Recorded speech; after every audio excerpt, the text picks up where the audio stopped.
So we are headed to my 38-week appointment. And the air's on because it is very hot, so we have the air on, so excuse that. But I thought I would do this little update a little bit differently than I have in the past, just because I kind of want to get like Cory's input on certain things and certain symptoms and stuff that I've been feeling. So I haven't done an update since 30 weeks, so it's been 8 weeks since I've even told you guys what's been going on. But so pretty much like all the same symptoms as before. I have been feeling more tired lately than I had been. It's kind of like back to the first trimester tiredness. Like Cory can attest for this. I literally was up at 5:40 with the boys and then took them to daycare today and back to bed. Back to sleep after I woke him up at 9 o'clock. So, not to mention she goes to bed super early every night. Like I'm talking like around 8 or 9, she's usually sleeping. And like she goes to bed earlier than I do normally, but during her pregnancy, she goes to bed a lot earlier. Yeah. So normally she's around 10 o'clock, I would say. But during the pregnancy, she's been going to sleep around 8 or 9. There's one night she went to sleep at like 7. Yeah, I went to sleep. Normally I try to wait until after the boys go to sleep to go to sleep. So that's kind of where we've been. So really tired lately. I have been having contractions for the last like 2 weeks. I am in what's called promordal labor. I think that's what my midwife called it. So basically I am having like real contractions, not Braxton Hicks contractions, and they just aren't doing anything. They're not making me dilate. They're not progressing anything with labor, which is extremely frustrating and has landed me in labor and delivery triage twice because I think that I'm in actual labor and I'm not, which again is super frustrating. So that, and then I don't sleep in our bed very much anymore because I can't get comfortable. So I'll start off in the bed and then 9 times out of 10 I'll end up on the couch because that's like got the most support for my back, and I feel bad because then he comes to bed and I'm in bed, but then I wake up and have to pee and then I'm not in the bed anymore. Don't feel bad, I have covers. And so so like trying to get comfortable is the worst, especially in bed. And then peeing, I pee a lot. So like constantly having to empty my bladder. Where are you stopping here or where are you starting? Yeah. Because then I'll stop the camera and then we'll finish. You can continue. Okay, we're back. So We're back. Back to symptoms. So not being able to sleep or falling asleep super early, not getting comfortable, peeing a lot, and the promordal contractions. Also, I have had really bad indigestion at night, especially when I like lay down flat. So I've had a lot of that, which is fun. Tums has been my best friend at night. But yeah, symptoms wise, that's really it. Like I said, we landed in labor and delivery triage twice, thinking I was in labor, but I wasn't. And then, well, given that last time that we went in, I technically was. She said it wasn't dilating. So she was having contractions like every 5 or 6 minutes. They're lasting about a minute long, and she was definitely in pain. She's going through back labor. And from what the reading is that you feel a lot of the pain in your back, and it radiates and gets even more intense when you have a contraction, which she was having. I feel it, and I felt it more in my back, and I was like in tears.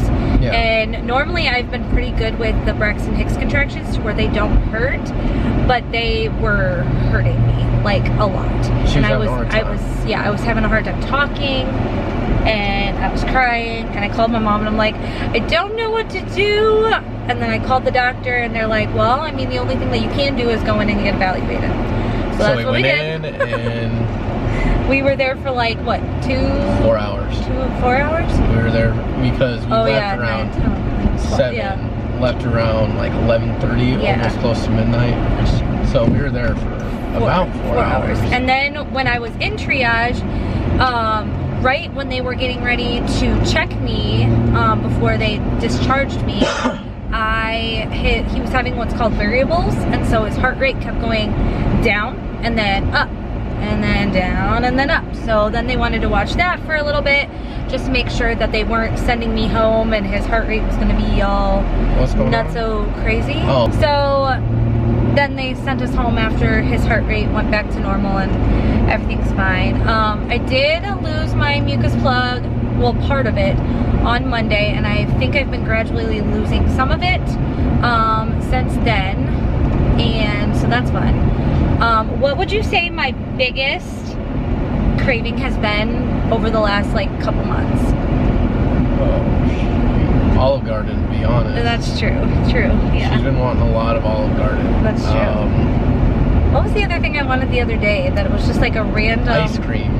Ice cream. You've been craving a lot more ice cream. If you guys saw one of the vlogs, I was craving green beans. Cory had made chicken parmesan, and I was like, can we just have green beans? Like, it was a very random craving. But yeah, definitely Olive Garden, I think, has been the #1 craving that has been consistent the last few weeks.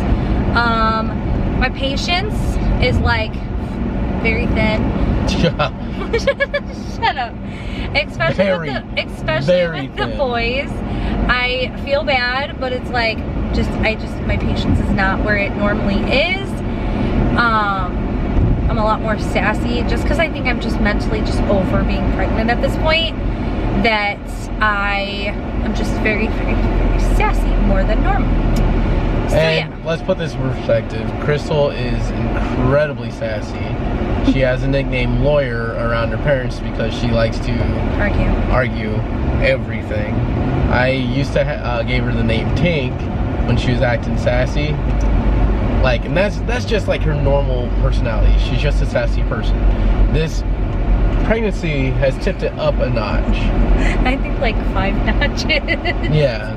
And so it's gotten to the point where a lot of the times I had to bite my tongue. So, one, if there's any guys out there, you know the struggle. The hormones are a pain in the butt. Like, thank God we don't have to go through the pregnancy pains. But they're doing road work. There's a different type of pregnancy pain when it comes to dealing with your wife's hormones.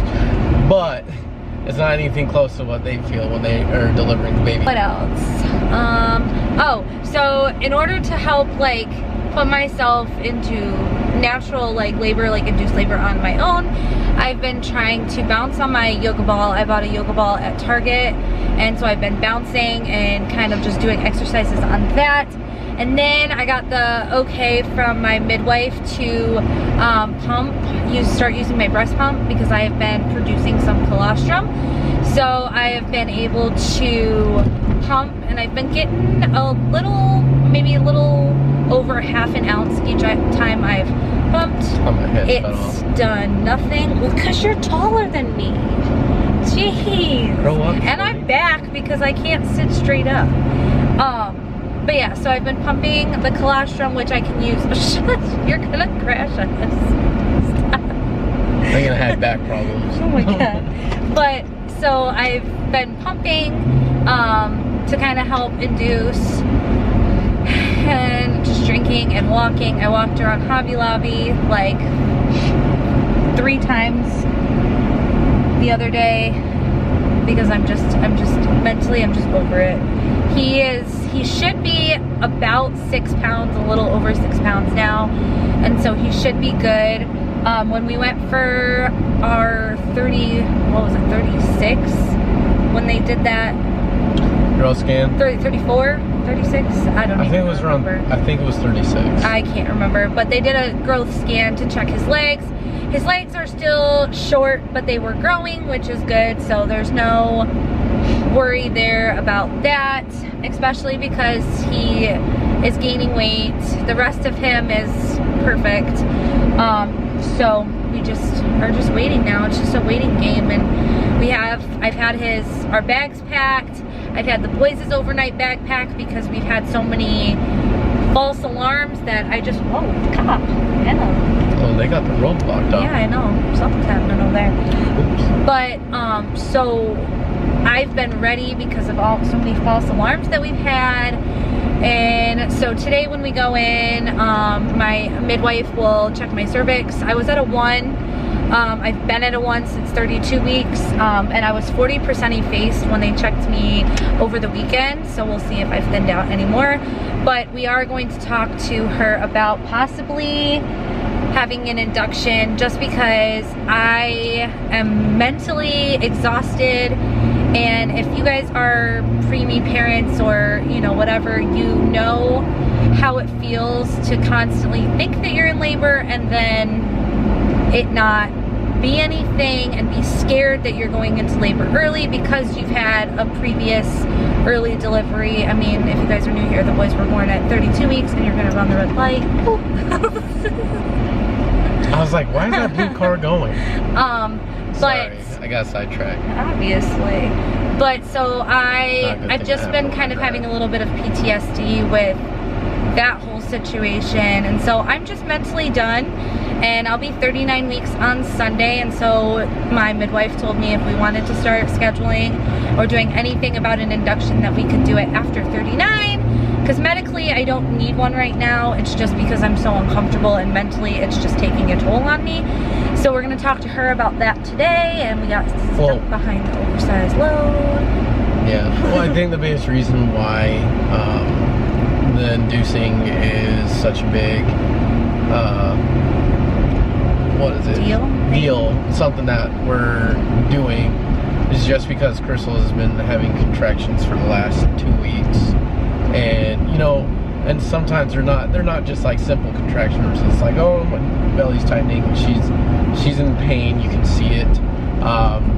You know, she winces. She'll close her eyes for a second, and so I think like with inducing, we're gonna kind of speed up the process, I guess. And it's hard if you have kids and you're pregnant, you know, second, third, fourth time, trying to find somebody to watch your kids when all of a sudden you think you're in labor. And you, like my mom came over the other night at 9 o'clock at night. The boys were already in bed, but she had to come over and then come to find out that it was nothing. Yes. And come to find out it was nothing. You feel bad. You feel guilty because you've called them over to waste time of their night. Yeah, and so it's like, especially if they have to work the next day. Yeah, and so I just want to have the mental stability of like, hey, this is what day we're going to be inducing you, and I can have the boys stay at my parents', and then we have them still going to daycare, so we have somewhere for them to go and for someone to watch them. But right now we're just at that point where we're gonna see what the midwife has to say when she checks me, and go from there and kind of see what her suggestion is, and go from there. I asked on Facebook, like, you know, if anybody's had bad experiences, and I've had mixed reviews on yes, good experience, no, bad experience. And so I just kind of wanted to see what the midwife will say and go from there. So we actually are just pulling into the hospital now. My appointment's at 1:20 and it's 1:10, so we got here just in time. So we'll probably update you guys once we get out. And like I said, I wanted to do kind of a different way of doing my 38-week update, just so that I could kind of get his input and whatever. So we're gonna find parking and go in and see if anything has changed. So we just finished at the doctor's. I'm still at a 1, but she thinks I am more than 40% effaced, and I'm very soft, which is good. They had to hook me up to the monitor for a little bit because he's been not moving as much today, so they just wanted to make sure he was still all good. So, but he is, so we're good. So now Cory wants to go get some ice cream. Ice cream. I've been waiting for this. he was getting antsy, but we're gonna go get some ice cream. But we did talk about induction, and she said her personal opinion, she would just wait it out because with me having a previous C-section, there's not a whole lot that you can do that won't result in another C-section. So with my hopes of having a VBAC, she said just to continue doing what we're doing, and hopefully he'll get his act together and come out soon. So I have another appointment next week on Thursday for my 39-week appointment, and that'll be 3 days before his due date. So hopefully he gets his shit together and decides to evacuate on his own.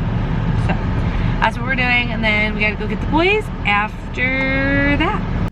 Okay, so Cory has the boys occupied with their car tracks, so I'm just gonna quickly show you what is in my hospital bag for Oliver, myself, and Cory. So first off, I am going to be taking my Boppy pillow and my normal pillow, and Cory will take his normal pillow as well. We're still trying to decide if we want to take a blanket. Cory probably will, but I'm not so sure about me yet. So I guess that'll be just determined when we get ready to leave. And then this is my bag. It is a Vera Bradley Disney duffel, and I absolutely love it. I have had it for years and years, and it is honestly like the best. It has the most space, and it's just lightweight, and it's perfect. So I'm going to show you guys what I have for Ollie first. So we just have a Swaddle Me swaddle sack. Again, I don't know if I'll use this, but I just packed it just in case. And then our theme for him is Winnie the Pooh. So I have a Winnie the Pooh sleeper. I have a feeling this is going to be huge, so he may not wear it. We'll just see.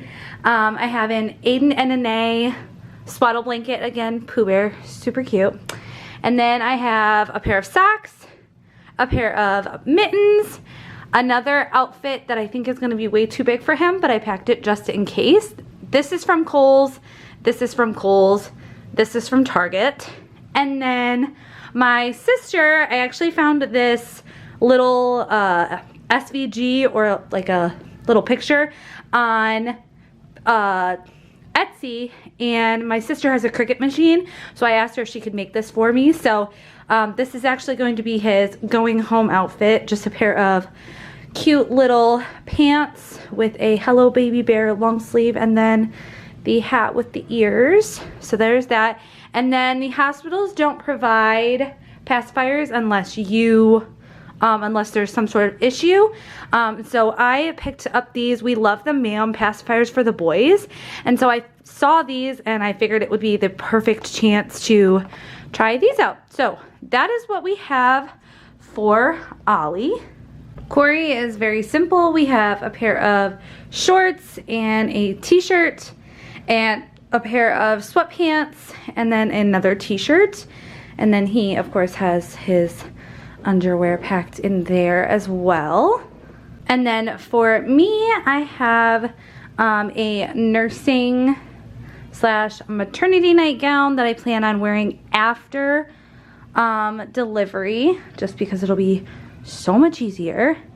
And then I have two different just loose t-shirts and then a pair of pajama pants.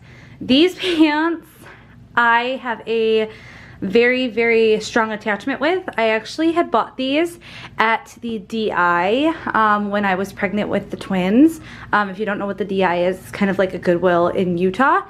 And I bought these pants for like probably $2, $3, and I wore them after I had my C-section with the boys, and they are the most comfortable pants ever. So I brought those just in case. And then I have two pairs of socks. I'm probably going to ask for a pair of the hospital socks that have the grip on the bottom, because these don't have any sort of grip. So that is what I have for me. That is what I have for Cory. And then for kind of postpartum care, I found these period panties on Amazon, which I'm going to link pretty much all of this stuff in the description box below so you guys can find it. But I got 2 packs of those. There's 3 in each pack. I love the mesh panties that they give you in the hospital, but they would fall off me so much when I was in postpartum with the boys, and so they would not stay on. So I think I'm just gonna put the mesh panties on and then these, just to kind of keep everything together. I didn't pack any pads or anything because I know that's something that the hospital gives you and you can take, so that's why there's no pads. But I also had been seeing a lot of people rave about the Peri bottle from Freedom Mom. I used the hospital Peri bottle for probably months after I had the twins, and I absolutely loved it. And I wanted to try this one out because it's got the bent nozzle instead of the straight short one. So I want to try that out. And then of course I got Dermaplast. I am planning on having a VBAC, so I got that. Again, a highly recommended product for after a vaginal delivery. And then for personal care items for Cory and I packed my comb and brush, my dry shampoo, conditioner for after, body wash, shampoo, conditioner for Cory, deodorant, which Cory has his, but he's using his at this point. This is a extra of mine. Face wash, facial wipes, just to kind of give a quick wipe down during labor or whatever if I get sweaty and gross. What do you call this? Wow, I am drawing a blank. Why am I drawing a blank? Pregnancy brain, guys. It's real. Toothpaste. Good Lord. But toothpaste, a little travel size of that. And then I packed us each a toothbrush that we can just toss after we are out of the hospital. But that is all the personal care items that I have. And then I also have my pump because I do plan on exclusively pumping. So I have the pump, bags, the bottles, all that stuff in there. And I think that was really it. I do have a nursing bra that I'm not going to show you guys, but it is the all-in-one from Target. And then, oh, and then in my little side pocket here, I got all the little electric odds and ends. I have a 10-foot phone charger that I got off of Amazon. Hello. May I help you? Oh, you brought my phone. Thank you. I appreciate it. Okay, go play. Mommy's gonna finish and then I'll come play with you. So like I was saying, I have my 10-foot phone charger that I got off of Amazon. I will have that linked below. I actually got it in a 3-pack. So I have one for here, one for the hospital so I don't forget it. And then I have an extra one as well. Don't mind Sawyer, he's standing at the door. You can see he's trying to stick his little bow and arrow underneath the door. He feels left out. So then I have hair ties. I have the power bank, just in case, even though I have my phone charger, and the connector to go with that.